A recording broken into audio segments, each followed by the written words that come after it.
Le murmure originel qui avait enveloppé les premières secondes de l'univers, ce rugissement cosmique capturé dans l'écho ténu du rayonnement fossile, le fond diffus cosmologique, semblait porter en lui la question fondamentale qui hante l'intellect humain depuis que l'homme a levé les yeux vers la voûte étoilée, la vie, cette danse improbable de molécules autoréplicantes qui a fleuri sur notre petite planète bleue, est-elle le fruit d'une pure, froide et aveugle contingence, une aberration statistique dans l'immensité du néant, ou bien le point culminant inéluctable, la réalisation d'un plan inscrit dans les lois fondamentales de la physique et de la chimie, une nécessité cosmique?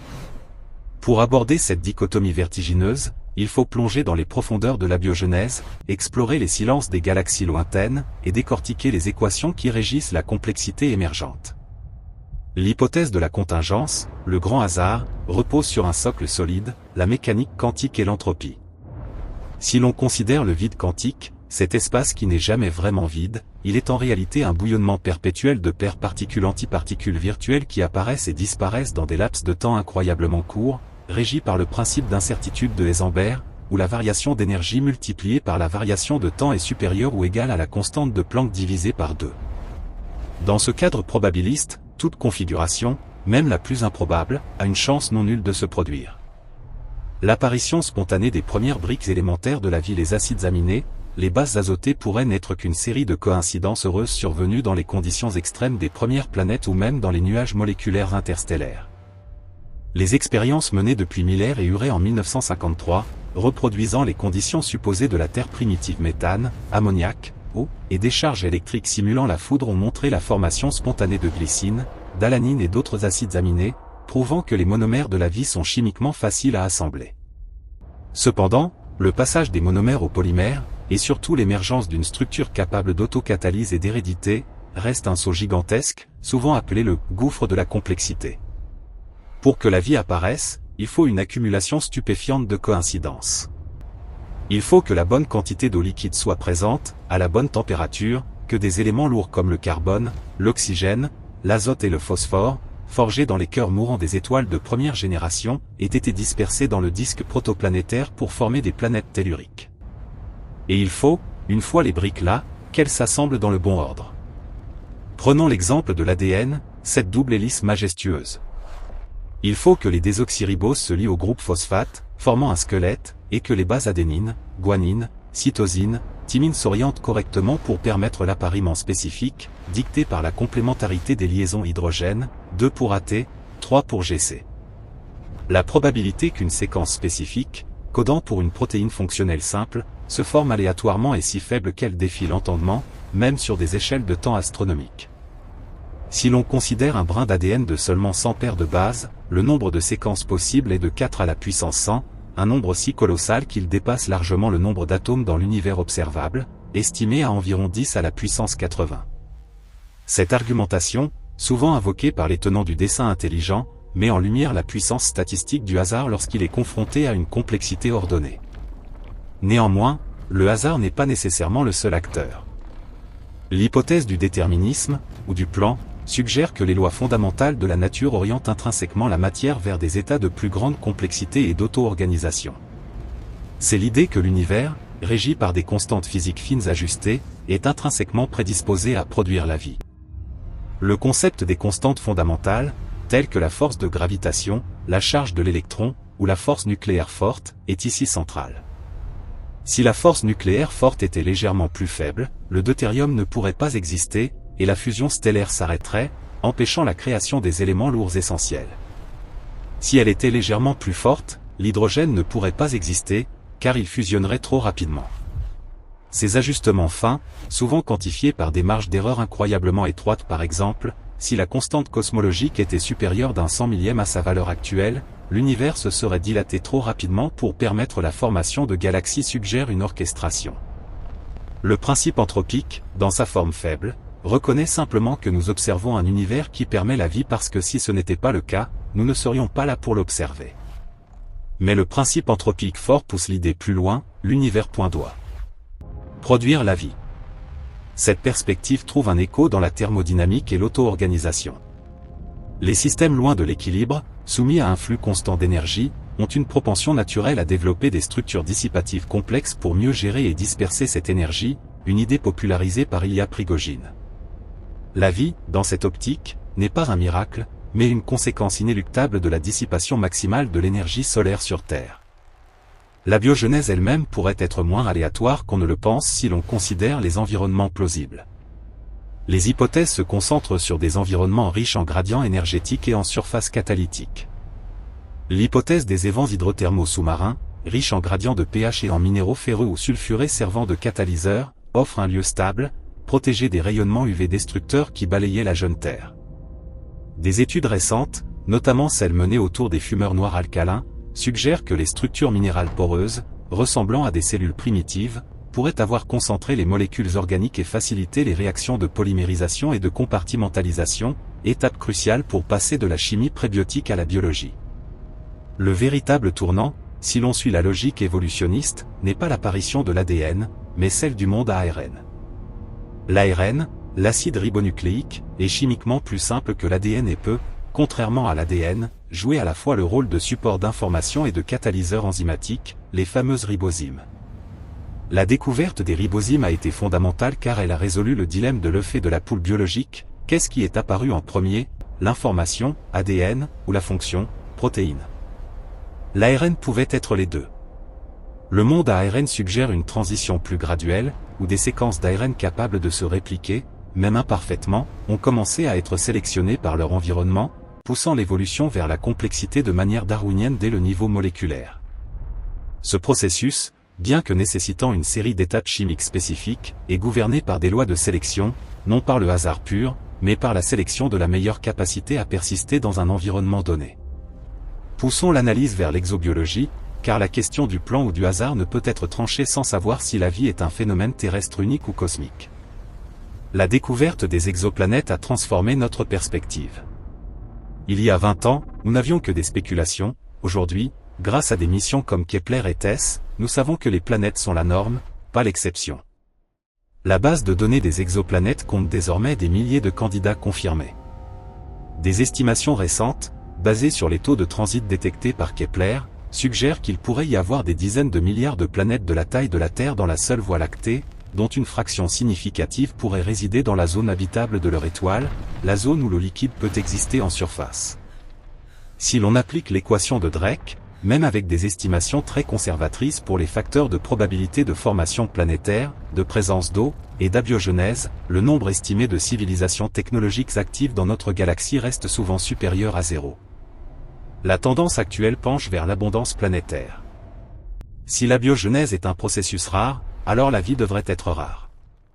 Si elle est un processus commun, alors l'univers fourmille de vie. Les dernières découvertes sur la robustesse de la vie terrestre suggèrent que ce dernier cas est plus probable. La vie s'est installée sur Terre très tôt, presque dès que la planète s'est refroidie et que les impacts majeurs ont cessé, il y a environ 3,9 milliards d'années.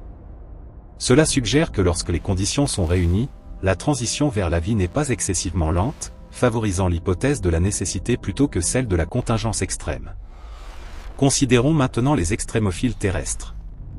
Ces organismes prospèrent dans des environnements que nous considérions autrefois comme stériles, dans les lacs acides à pH 0, sous des kilomètres de glace en Antarctique, dans les cheminées hydrothermales à des températures dépassant 120 degrés Celsius, et même en survivant à des doses de radiation ionisante 1000 fois supérieures à la dose létale humaine. Le tardigrade, ourson d'eau, peut entrer en cryptobiose et survivre au vide spatial.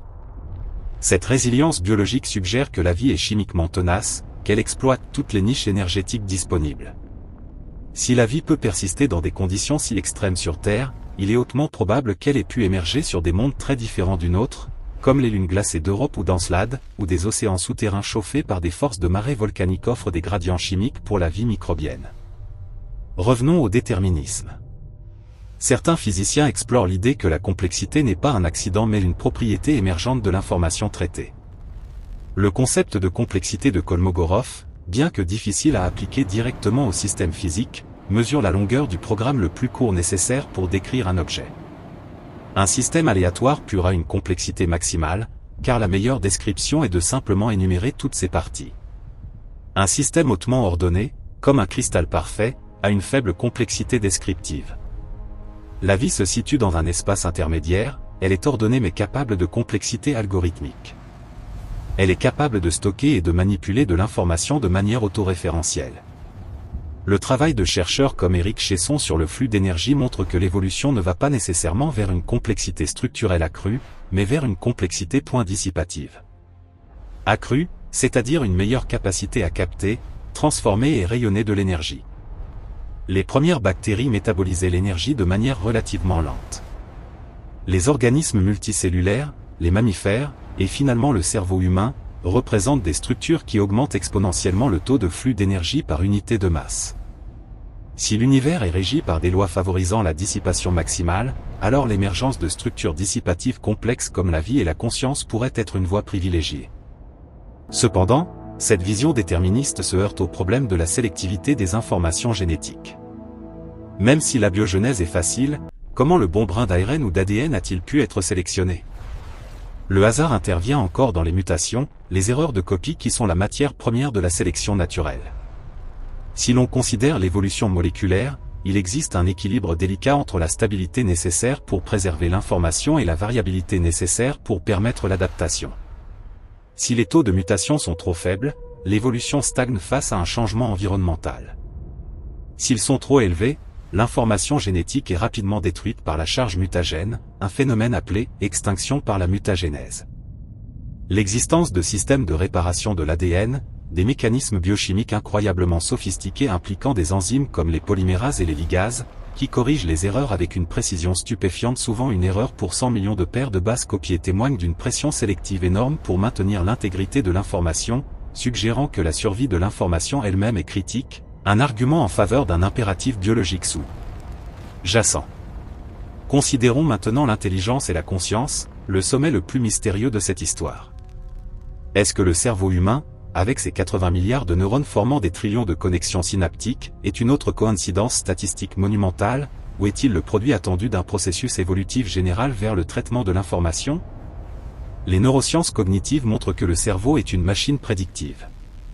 Il fonctionne en générant constamment des modèles internes du monde et en les mettant à jour à partir des entrées sensorielles. Cette capacité à modéliser et à anticiper est un avantage évolutif immense, permettant de naviguer dans des environnements complexes et imprévisibles. L'émergence de la complexité neuronale pourrait également être interprétée sous l'angle des systèmes dynamiques. Le cerveau n'est pas une simple collection d'unités de calcul, mais un réseau non linéaire qui exhibe des états d'équilibre complexes et des comportements émergents, dont la conscience elle-même. Le problème difficile de la conscience, formulé par David Chalmers, reste le plus grand fossé explicatif: comment l'activité électrochimique des neurones, la différence de potentiel de membrane, les potentiels d'action se propageant le long des axones à des vitesses de l'ordre de 1 mètre par seconde jusqu'à 120 mètres par seconde donnent-ils naissance à l'expérience subjective, au point qualia. Si la conscience est purement un épiphénomène du calcul neuronal, alors son apparition est une conséquence complexe mais nécessaire de l'évolution de systèmes de traitement de l'information suffisamment denses et interconnectés. Si, au contraire, la conscience nécessite une structure physique ou informationnelle spécifique non encore comprise, elle pourrait être beaucoup plus rare. Certains physiciens théoriciens, notamment ceux explorant la gravité quantique et la théorie de l'information, suggèrent que l'information pourrait être fondamentale à l'univers, peut-être même plus que la matière et l'énergie.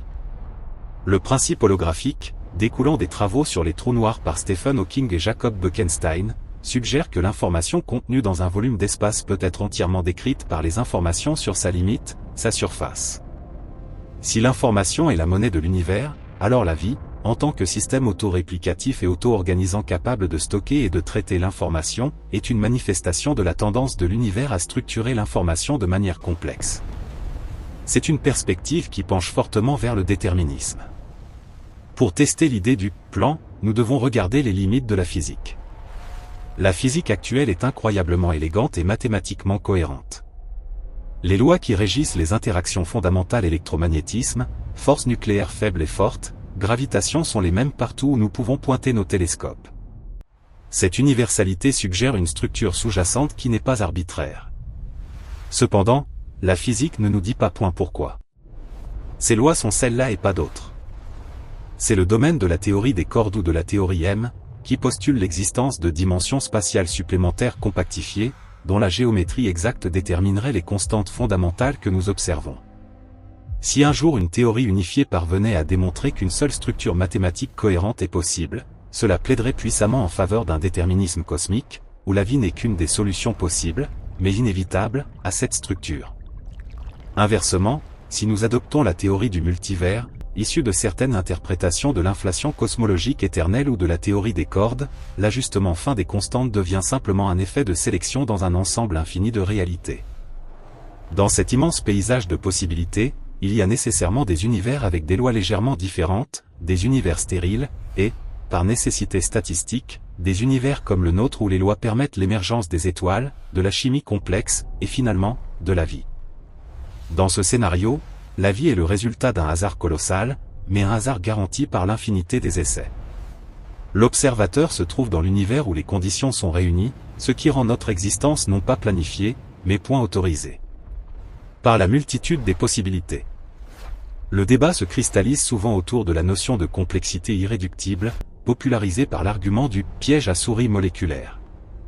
Si une structure biologique requiert 10 composants pour fonctionner, et que la probabilité d'obtenir ces 10 composants ensemble aléatoirement est de 1 sur 1 milliard, alors l'évolution graduelle est bloquée, car le système n'a aucune fonction sélective avant d'atteindre la pleine complexité.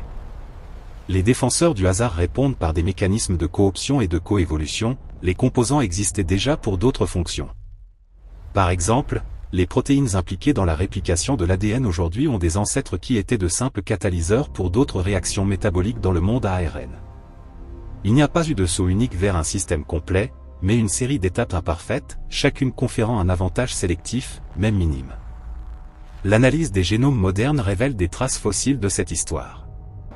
Le code génétique universel, partagé par pratiquement toute la vie sur Terre, est une preuve d'un ancêtre commun universel, Lucas, la dernière ancêtre commune universelle. Le fait que ce code soit codé par des triplets de base, codons, et qu'il spécifie 20 acides aminés principaux est un choix qui semble arbitraire. Pourquoi 20 et pas 25 ? Pourquoi des triplets et pas des doublets ? Ces choix sont contingents, probablement fixés très tôt dans l'histoire de l'ARN et bloqués par la cascade d'effets structurels qui ont suivi. Si l'univers avait dicté un code différent, la vie qui en aurait résulté aurait été radicalement différente, ou peut-être inexistante. C'est un point fort pour l'argument du hasard, un choix initial arbitraire, une fois fixé, détermine toute la trajectoire de l'évolution biologique. Cependant, même ce choix arbitraire pourrait être orienté. Des études récentes en biologie synthétique montrent que si l'on modifie les conditions de laboratoire, on peut favoriser la formation de chaînes peptidiques utilisant des acides aminés non naturels. Mais la nature semble avoir convergé vers les 20 acides aminés protéinogènes car ils offrent le meilleur compromis entre stabilité chimique et flexibilité conformationnelle pour former des structures tridimensionnelles efficaces. Il y a donc une optimisation en jeu, dictée par les lois de la chimie des protéines, ce qui réintroduit une forme de déterminisme au niveau moléculaire. Le temps est notre autre variable critique. L'histoire de la vie sur Terre s'étend sur environ 4 milliards d'années. C'est une période incroyablement longue, permettant à des processus statistiques même très improbables de se réaliser. Si l'on calcule le temps nécessaire pour que, par pur hasard, une séquence d'ADN fonctionnelle se forme dans une soupe prébiotique simulée de taille limitée, le temps requis dépasse souvent l'âge de l'univers. Mais cet argument oublie 2 mécanismes essentiels, la sélection et la réplication massive. La sélection élimine rapidement les essais non fonctionnels, concentrant la probabilité sur les voies menant à la fonction. Et la réplication massive permet des milliards de tentatives simultanées sur Terre, dans des milliards de micro-environnements différents. Ce n'est plus une seule chance dans l'univers, mais des milliards de chances par seconde sur une planète entière pendant des millions d'années. L'analogie la plus frappante est celle des tours de Hanoï, un jeu mathématique simple. Si l'on avait seulement un nombre fini de pièces, il existerait un algorithme pour atteindre la solution, mais le nombre d'étapes serait énorme. Si l'on pouvait jouer simultanément des milliards de parties, l'une d'elles finirait par trouver la solution rapidement.